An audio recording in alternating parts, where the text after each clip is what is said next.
Dame Elizabeth Rosemond Taylor was a British and American actress.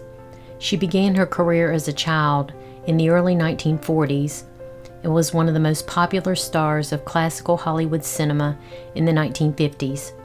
She then became the world's highest-paid movie star in the 1960s, remaining a well-known public figure for the rest of her life. In 1999, the American Film Institute ranked her 7th on its Greatest Female Screen Legends list.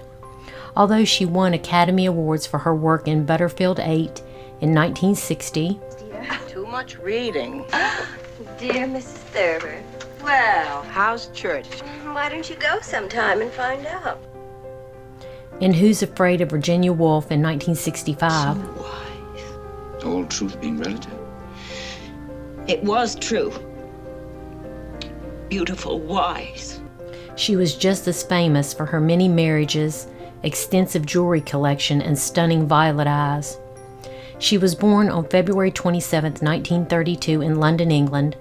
One of the film's most celebrated stars, she fashioned a career that covered more than 6 decades, accepting roles not only to showcase her beauty, but her ability to take on emotionally charged characters.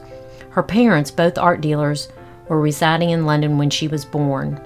Soon after the outbreak of World War II, they returned to the United States and settled in their new life in Los Angeles. Performing was in her blood. Her mother had worked as an actress until she was married. At the age of 3, she started dancing and eventually gave a recital for Princess Elizabeth and Margaret. Not long after relocating to California, a family friend suggested that she take a screen test. She soon signed a contract with Universal Studios and made her screen debut at the age of 10 in There's One Born Every Minute in 1942.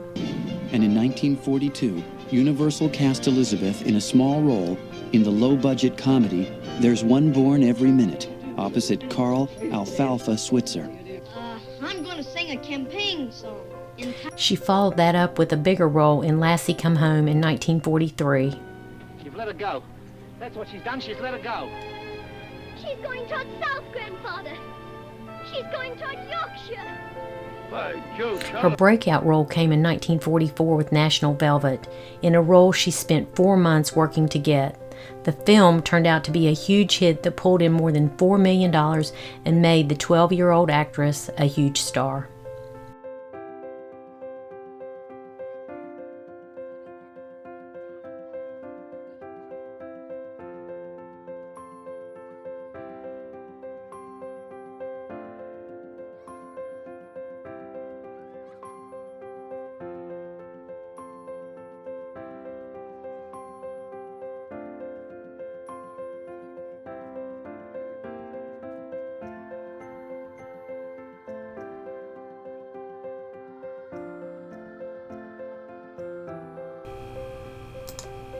Her stunning looks helped.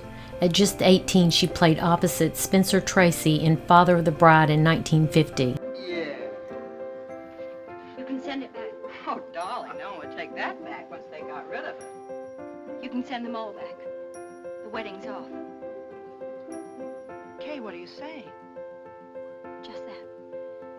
I'm not going to marry Buckley. I found out something about him that's unforgivable. What could have happened? I don't know. Ellie. Let me go. She also showed her acting talent in 3 more films in 1954, The Last Time I Saw Paris, Rhapsody, and Elephant Walk, the latter of which saw Taylor take on a role of a plantation owner's wife who's in love with the farm's manager.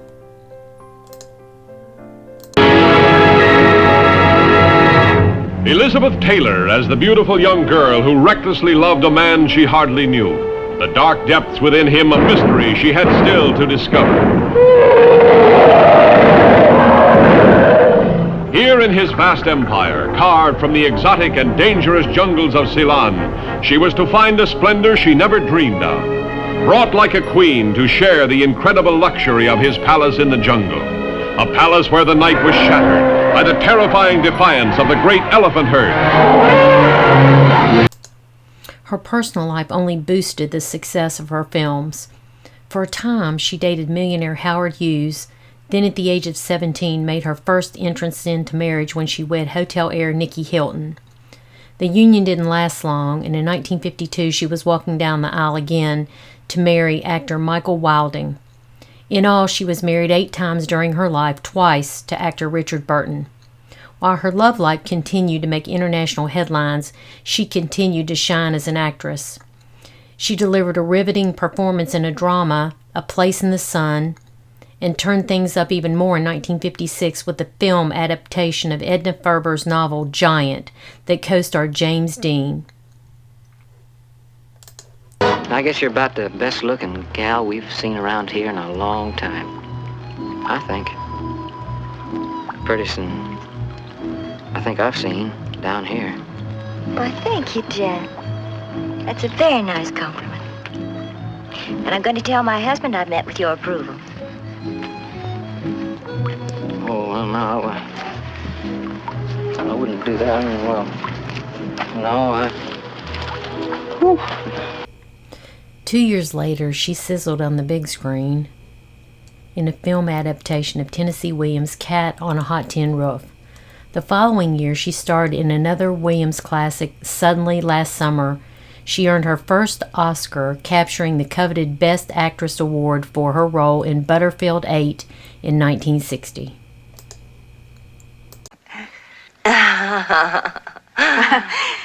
Francis, don't joke about Gloria's work. It's very important to her.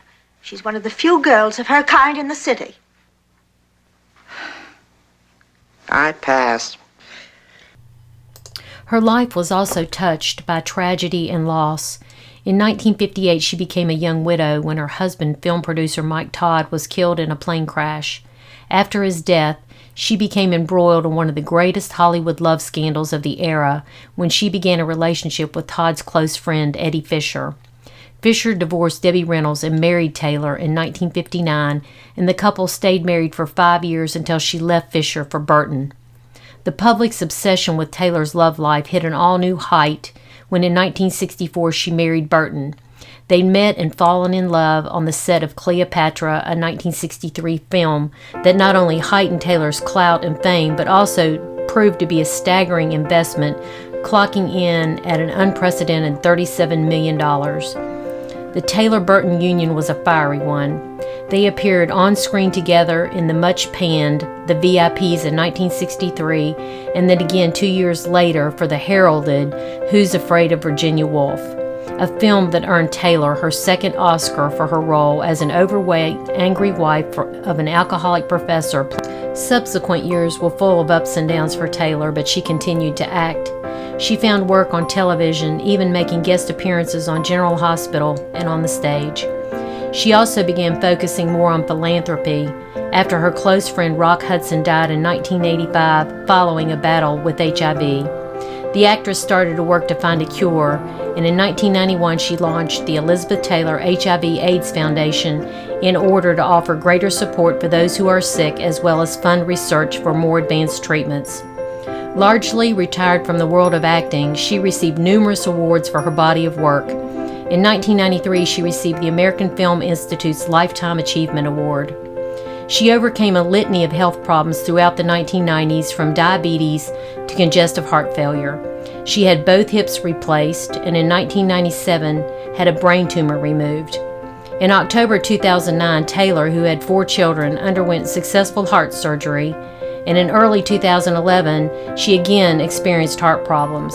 She was admitted to Cedars-Sinai Hospital in February for congestive heart failure. She passed away on March 23, 2011 from the same condition. Shortly after her death, her son Michael Wilding released a statement saying, "My mother was an extraordinary woman who lived life to the fullest, with great passion, humor, and love. We will always be inspired by her enduring contribution to our world." In addition to her 4 children, Michael Wilding, Christopher Wilding, Maria Burton Carson, and Liza Todd Divvy, Dame Elizabeth is survived by 10 grandchildren and 4 great-grandchildren. During her career, she received a star on the Hollywood Walk of Fame and was honored by the Kennedy Center in 2004. She was made Dame of the British Empire in 2000. She is buried at Forest Lawn Memorial Park, Glendale, Los Angeles, California. She was 79 years old.